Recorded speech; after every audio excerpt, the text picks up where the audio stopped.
Very good evening, ma'am. I am Pathik Reshamwala, Good evening. a final year government medical college student from Know Your Calling team. So it's our pleasure to have you as you are eminent resident from the AIIMS Delhi. Thank you. So, ma'am, we want to know about some general introduction as an ophthalmology as a branch. I am having some issue with the audio.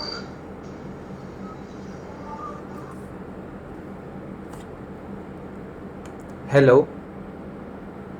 Huh. Okay. So, ma'am, we want to first know ophthalmology, some general introduction. As a UG student, and especially in this COVID time, we know so less about practical aspects. Firstly, I would like to thank Dr. Theri for carrying out this interview on the general knowledge of ophthalmology. So, starting it as a branch in undergraduate days, we have very less exposure on ophthalmology. We just have books and fewer for clinical postings where we see very minimal patients, mainly few corneal ulcer or sometimes cataract maybe. So the exposure in our undergraduate days is very less. Theoretical aspect we definitely read while preparing for our PG entrance examination, but the real exposure only begins when we start off with our post graduation in ophthalmology. Okay, ma'am. So we want to basically, it was good to know that ophthalmology, like everyone else, we also know less, but everyone also know less. So it's okay that we know less. So we not Yes, want it's to. very okay to know less. Yes, Because ma'am. even when I was an MBBS student, I knew less. Apart from corneal ulcer and cataract in our wards, we had not seen any other patients. Yes, And ma'am.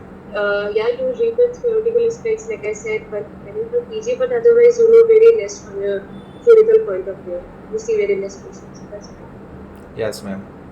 So we want to know the life of a resident as a ophthalmology PG branch. That how much is a workload and how much do free time you get and social activities. See, talking about the life of a resident as for ophthalmology, it's very different. If you are doing post-graduation ophthalmology from a periphery state college, it's very different than when you do it from Central Institute, mainly in Delhi, I want to talk about, because the workload is very, very, very different. I haven't worked as a PG in periphery college, but I was a undergraduate there, so I have seen how the work process and work culture there and how it is here. Starting with my college, AIIMS Delhi now, as a resident, you don't really get time. It's very odd when I tell that as an ophthalmology resident, I don't get time because here the workload is vast, patient number is vast, the time, the work that you're supposed to complete in a day is very huge, and time you have is very limited. So starting with our younger semesters, say first, second, and third semester. Like here in Central Institute, we have semester wise rather than years that we call in our years of PG that we call in our state medical colleges. So the first, second, and third semester, that is the initial 18 months in the college, is very hectic for any junior resident. As the first semester, in the first 6 months, you're supposed to. I'm talking about mainly the pre-COVID area and the time when COVID is little less. Not talking about peak time of COVID. So if I talk about the pre-COVID area, junior resident was supposed to report to hospital around 6:37 max. They would work the whole day. They would be busy in some work or the other, be it a OT day or a ward day or an OP day. Every day had their different kind of work and their pressure. They would work the whole day. They would get some time off in evening, say 4 5, to have some lunch, some snack, something.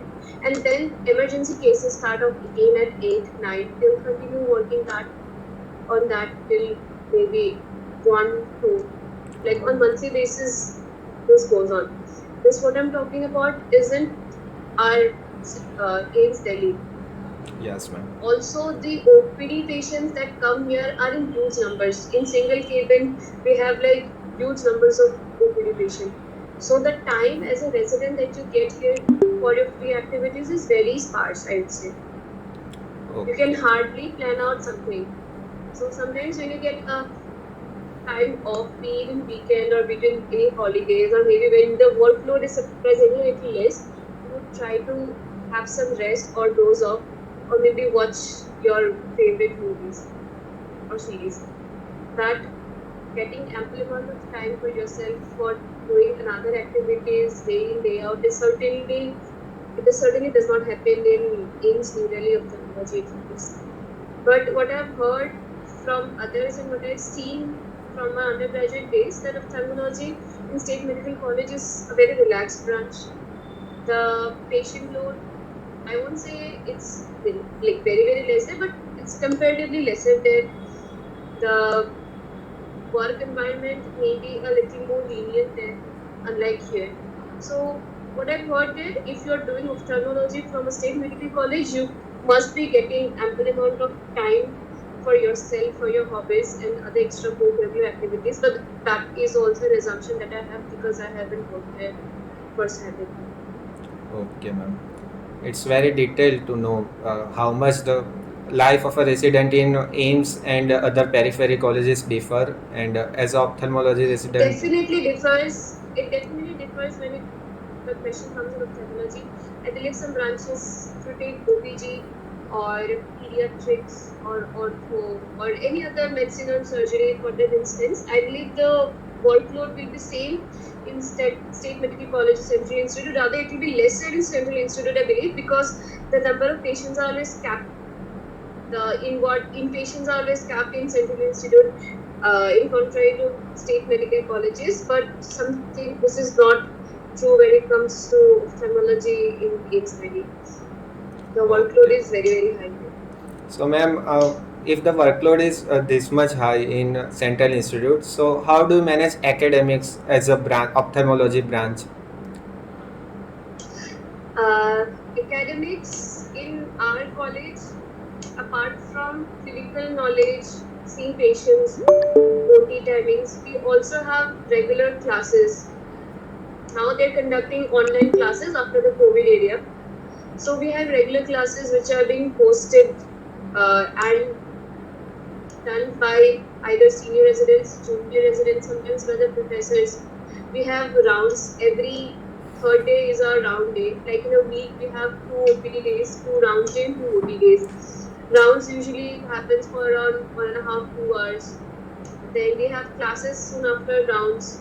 Then, like I said, classes are being carried in the on online basis every few months in the year. Like beginning 3 months of a semester, classes are being carried out every day on different topics by respected senior residents, junior residents, which are preceded over by the consultants. So academics does go on here. Okay. Here and there, academic does go on. Okay, ma'am. So we want to know favorite thing about ophthalmology that you choose ophthalmology as your branch. Honestly speaking, my first choice was Dharma, followed by ophthalmology. The favorite thing about ophthalmology, what I would say is you don't have to, wake up in the middle of your sleep Yes. to save the life of a patient. Yes. Nothing in ophthalmology is an absolute emergency. By absolute emergency, I mean if you don't deal with life of a patient, right? Yes, ma'am. We have some ocular emergencies, no doubt, but we never deal with the life of patient. We Yes, deal ma'am. only with vision. So when you're done with the post graduation, your senior residency, when you're in your working years, you don't have to sleep in the middle of the night to save the life of a patient and still be happy with what you're doing. I guess that is the best part of ophthalmology. Yes, ma'am. So most of Apart from the fact procedures. that this branch is, huh? Yes, so most of the procedures are elective, like cataract operation is there. So you can plan the surgery and you have a schedule which is fixed mostly. Yeah, like contrary to belief, Ophthal also do have some sort of emergencies in their specialization, but They are not absolute or dire emergencies, like I'm telling you. We don't deal with life, or these surgeries can be delayed few hours to like several hours, like few hours to 12 hours, without the visual prognosis having changed a much. So that is the one of the best thing that I find in ophthalmology. Okay, ma'am. So, if we consider the pros, we also consider the cons of a branch. So, in what ways the you think these are the negative aspect or like less likely aspects of ophthalmology? See, if you have joined medical fraternity with the idea that you will save life, thinking about ALS, BLS, all the life-saving procedures, you will not get that satisfaction here, certainly. Yes. That adrenaline rush, like the same pros that I say is also the con here. You won't get the adrenaline rush here. Sometimes things might get very monotonous because all you have to see is the eye and everything that is inside the eye and nothing outside it. Yes. Like I have been studying ophthalmology for almost 1.5 years now. I don't think I have studied anything other than eye in this past 18 months. Okay. So sometimes it might get a little monotonous because all you study is the eye and its unit structures and nothing outside it. Okay, ma'am. So, Although you will find a lot of variations here, it's just not cataract or it's just not corneal ulcer. It's like the whole depth and dimensions of ophthalmology is a lot, but I guess it sometimes gets monotonous for few people. okay, ma'am. So it's like true, which we saw in Dr. Glocom Fleck and Twitter type that ophthalmology you only deal with eye and forget everything you learned in medical school. Yes, we definitely do forget everything. I haven't studied anything about the rest of the body for this month, so definitely do forget everything. Oh, Unlike radiologist or medicine person yes. who studies almost everything in the body, we do. Yes, ma'am. So if someone want to get reward of his or her medical school work, he or she should not choose ophthalmology. We can say like that. Like if you have joined medical fraternity with the idea of saving the life of a patient, then you should not, I believe, join ophthalmology because in that course you will not get the pleasure at the end of the day. Okay. Okay. So, ma'am, you discussed very well already, but it was in our interview part. So, which type of personality should choose ophthalmology and which type of personality shouldn't choose ophthalmology as a branch? Someone who wants a little relaxed like I said, in periphery medical colleges, I believe you do get ample time after your working hours for your co-curricular activities, unlike what it happens in AIIMS Delhi. But after passing junior residency or senior residency as a practicing consultant anywhere in the country, you will get ample amount of time for yourself, for your family, for other co-curricular activities that you have or dreams or whatsoever. So anyone who needs time for themselves, their family, their other choices of hobbies should, I must say, go for ophthalmology because you can do great in ophthalmology and you can take care of the other aspects of the family very well because this subject and the patients and the procedures that goes on in it does allow they do allow you to have a life outside your medical boundary. And someone, like I again said, someone who wants to save life of a patient, who wants to deal with the adrenaline rush of when a critical patient comes, they're saving them with different sort of life-saving procedures. I believe they should not come here as an ophthalmologist. Also, when you come to the world of ophthalmology, everything is microscopic view with a binocular vision. If you are someone who gets headache after viewing something in microscope for a long period of time, or someone who is not very patient with viewing something in microscope for long hours of time, for long hours, I believe you should rethink about your choice of being an ophthalmologist because apart from microscope, there is nothing much, at least in today's world, in ophthalmology. starting from your slit line examination to your operating microscope, everything is, on microscopic level. So if you are not very patient to deal with the microscope, you should rethink and consult any other ophthalmologist who is practicing about this issue before joining as an ophthalmologist. Okay, ma'am. Thank you. This was very detailed and perfect answer for the question. So every medical training is basically very long, and we all know before entering. But as we enter the medical school, we tend to select the branches based on the settlement period. That how much after we settle this branch and that branch. So we compare the branches on the settlement period. So what is the truth for ophthalmology that someone can expect from ophthalmology? See, another point why I joined ophthalmology was thinking that it is an end branch. In reality, in today's world, nothing is an end branch. Yes. When I came here as a junior resident, I thought after my junior residency is done, I can start off somewhere, practicing as a consultant or whatever, in a corporate or a government sector. But in today's world, nothing is an end branch. You come here as junior resident. After your residency is done, either you do a senior residency somewhere or a fellowship somewhere. You have to take that working experience, experience more with dealing with patients or more in that operating microscope in OTs. So if I talk about the settlement years, after your residency is done, you will do fellowship of the defined period, say 2 or 3 years, or you will do senior residence of 2 or 3 years, and after that, I guess you're good to go for practice. At least in the government or in very corporate colleges, you're good to go for practice. So an average of 5 to 6 years here and there it takes you to get a good settlement in ophthalmology. If you don't have your own private setup, of course. Okay. If you have your own private setup after your GI is done, I guess your life sets in there.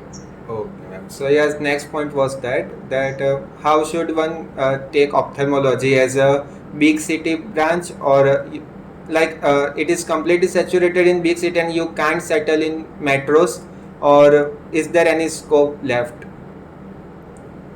I guess there is scope left. I won't say the branch is very saturated in big cities now, at least as of yet. Like I said, if you have to settle in big cities, all the A cities, you have to go for either senior residency or fellowship. Otherwise, you're not going to be very recognized. You might get jobs, but it won't be up to that level of satisfaction after your junior residency. So yeah, after having done your fellowship and SRship, you have ample opportunities to work in big cities, either in corporate sectors or in government sectors. If you go to government college, you can be assigned as assistant professor soon after your senior residency is done, I believe. But yeah, again, after your senior residency, you get hired in a lot of corporate or private institutions in big cities. It is yet not saturated. What I want to say is, now coming to small city, I guess the advantage of coming back to a small city is after doing GRship or junior residency, you can start practicing there. Yes. You have to have like I said, either you can have a setup of your own, or you can join in the private practitioner, someone who's already practicing in your city. You can join under him, or maybe you can apply for the government colleges there. But you have options. You do have options after junior residency in small cities if you want to settle there. Like we had seniors who had settled in their city after doing residency, and they had earned good amount of money over the years. Okay. So it's good, and one should also know that how much in general, like it's very expensive to set up a private practice of ophthalmology, or you can expect to set up a private practice after some years of course. I don't have a lot of knowledge of setting up private practice in ophthalmology, but whatever knowledge I've gained over these years, it's very costly. Okay. From all the machines, of all the lenses that we buy in current date as a resident, it is certainly very costly. So growing up, when you try to set up your own private practice, it is certainly very costly with all the machines. And now if you want to set up, you won't go with, old age generation ideas or old age generation machines or instruments. You would want something which is up to date or new. So in that case, all the machines are definitely very costly, and it's difficult to have your own setup if you don't have a good financial background. Okay. So we know that medicine is a noble profession, but it's also true that we live in a capitalistic society, and everyone should a monetary reward part in their back of the mind. So how do you consider ophthalmology as a branch who give you like moderate or enough monetary reward, or it is like other branches of primary care and where you don't get enough monetary reward? See, again, I will not be the perfect person answering this because I'm just a resident. I'm still a resident in Yes, ophthalmology. ma'am. That's I haven't had any exposure to any sort of private practice.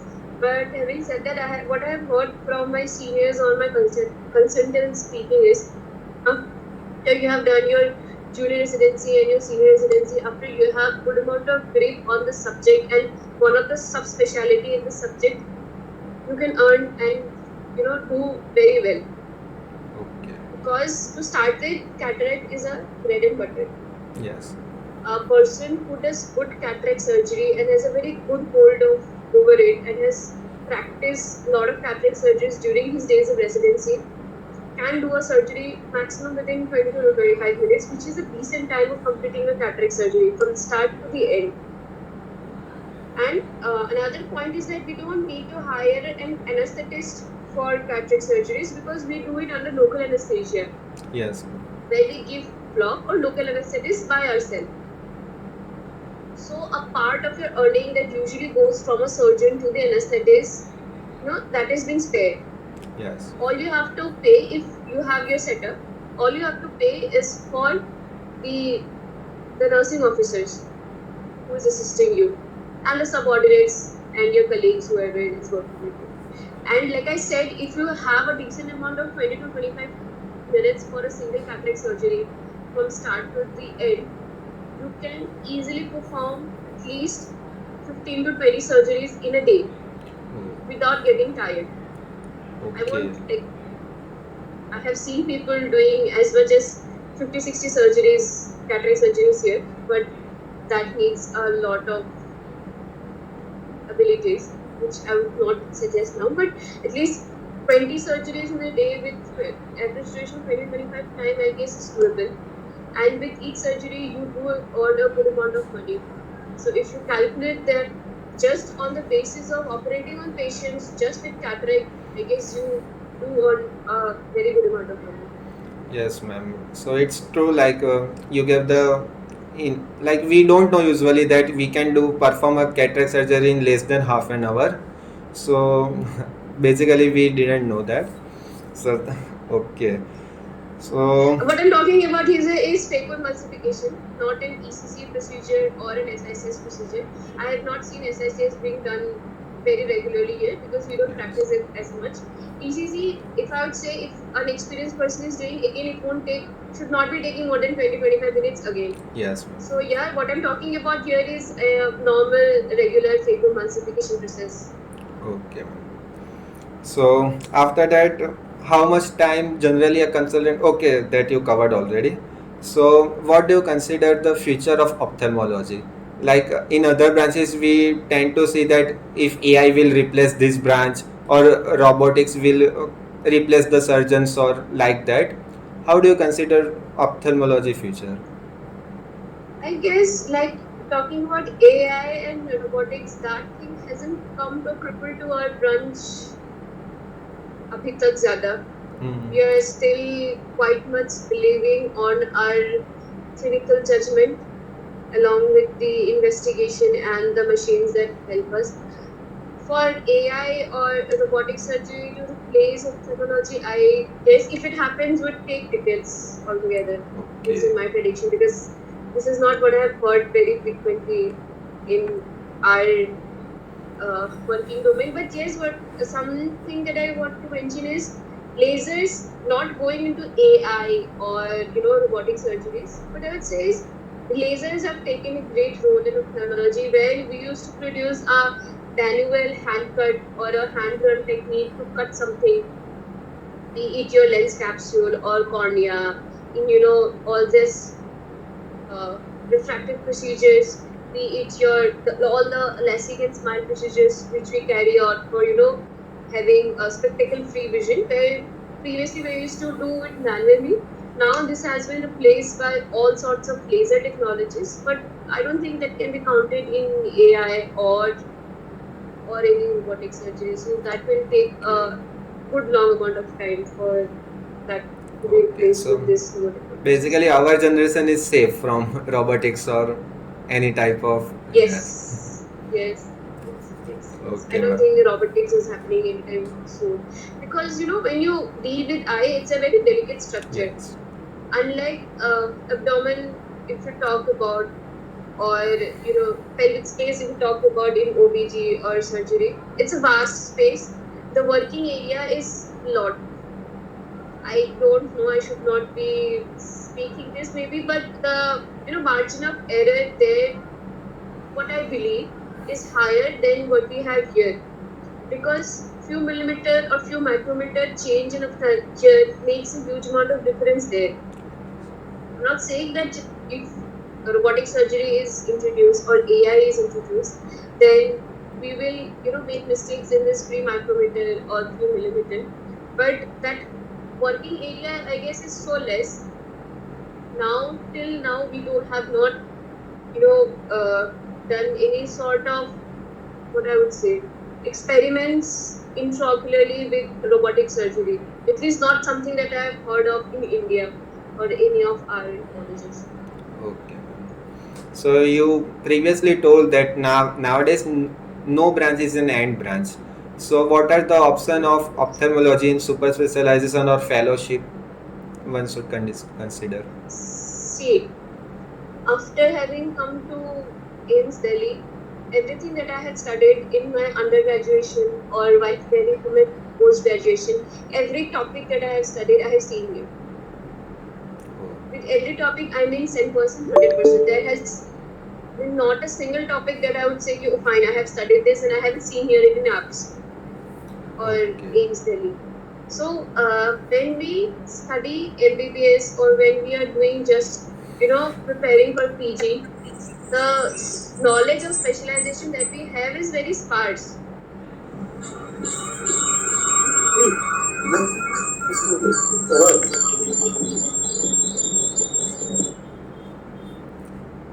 Hello. Hello. Yes, ma'am. Yeah. What I'm talking is, when we are doing our MBBS or we're preparing for our post graduation, the knowledge of super specialization in ophthalmology is very sparse. Yes. So now I'd like to elaborate the branches where we can do specialization in ophthalmology. So in AIIMS Delhi, we have 6 units, and Okay. these units are divided on the speciality that is run by the unit. Okay. Starting from, we have cornea unit here, we have retina unit here, we have glaucoma unit here, we have squint and strabismus along with neuro-ophthalmology unit here, we have oculoplasty unit here. We also have oncology, which deals with retinoblastoma, choroidal melanoma, and other sorts of intra and extraocular cancers. So starting from your cornea to your retina to your optic nerve, you can have you can have specializations in all these layers of ophthalmology. Yes. You can be a cornea based surgeon who can do cornea transplant procedures, keratoplasties, or who can do, like I said, spectacle removing procedures like LASIK, SMILE. You can be a retina specialist and deal all sorts of surgery with that deals with retina. You can be purely a lens based surgeon as well, who deals mainly with cataract and phaco. You can be a glaucoma surgeon, where you prescribe topical medications for glaucoma apart from the surgeries that we do in glaucoma. You can be a surgeon in squint and strabismus. can do oculoplasty, which deals mainly with the lids. So the areas that you can do specialization after ophthalmology is vast, but is Hmm. definitely limited as compared to the other subject, but it is vast. Okay, ma'am. So one has option of many subspecialties in ophthalmology too. Yes, yes. You definitely have a lot of options of specialities in ophthalmology. Yes, ma'am. So before you said that there is vast difference between central institute and peripheral colleges in ophthalmology, workload and everything. So what are the things one should consider before choosing a college or hospital for a PG? See, for you have to ask the local, you have to ask the seniors who are already practicing there. Okay. You know how your work culture is, because every college, every institution have different work culture. The work culture that we follow here is quite different from that in other medical colleges. So definitely, while you're applying for, after you have received your grades and ranks, you should contact the seniors, immediate seniors, what I would say, of that medical college, and ask them how the working environment is there. You know, how the academics, how is the academic, how is the OPD culture, how is the OT culture, you know, how are seniors and with juniors, or how are the consultants with seniors or with juniors. So this is, I guess, this should be a decent process of going on and taking up a choosing a college amongst the rest of the choices that you have. Okay, ma'am. And one final special message from you for someone choosing ophthalmology as a branch. If you're going to choose ophthalmology and you haven't, you know, given the exam, I would say try that you get a seat here in AIIMS New Delhi, because if you should join ophthalmology, not ophthalmology, you should join any branch if you really have love for the subject, because otherwise at the end of the day, when the work pressure or the work, you know, that burning out stage comes in, the love for the subject is only something that makes you go on. So take ophthalmology only if you feel you love the subject enough, and try that you get into AIMS New Delhi ophthalmology, because the world here is very different from what you will see in any other college. And yes, you should have that in mind that, you know, eyes, inside eyes is all that you're going to deal with the rest of your life. You are dealing with someone's vision, and until and unless you face what a loss of vision is, we usually don't understand.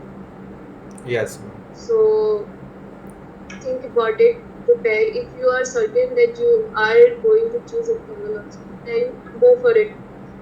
And I believe once you start practicing the subject, you will fall in love with this, and Oh, knowing what the different dimensions of the subject can give you. yes, ma'am. Thank you so much. From your busy schedule, you took out such a time for the young aspirant for ophthalmology. And All the best to everyone who is preparing for PG entrance examination. I know this part is very difficult, but I'm sure all of you will come with good glorifying colors. thank you so much, ma'am. Thank you.